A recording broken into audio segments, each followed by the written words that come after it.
அப்பாடா இன்னையோட 12th exam முடிஞ்சிருச்சு. இதோட 3 months கழிச்சு தான் காலேஜ்.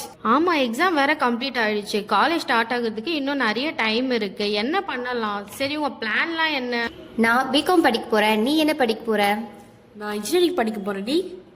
நான் விஷுவல் கம்யூனிகேஷன் படிக்க போறேன். பேசாம நம்ம ஏன் ஒரு கம்ப்யூட்டர் கோர்ஸ் படிக்க கூடாது?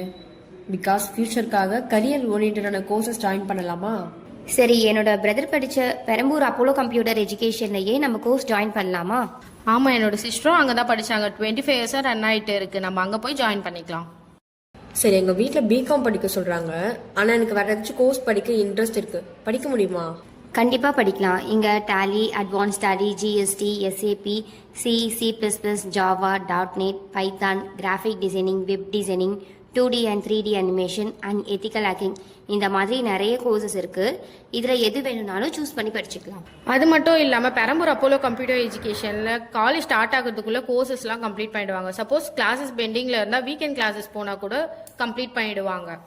ஸோ நம்மளுக்கு காலேஜ் போனா டவுட்ஸே வராது. அட்ரஸ் எங்க இருக்கு? பெரம்பூர் ரயில்வே ஸ்டேஷன் ஆப்போசிட்ல இருந்து ஒரு 2 minutes வாக்கபிள் டிஸ்டன்ஸ்ல மெயின் ரோட்ல இருந்து பார்த்தாலே நம்ம அப்போலோ கம்ப்யூட்டர் எஜுகேஷன் தெரியும்.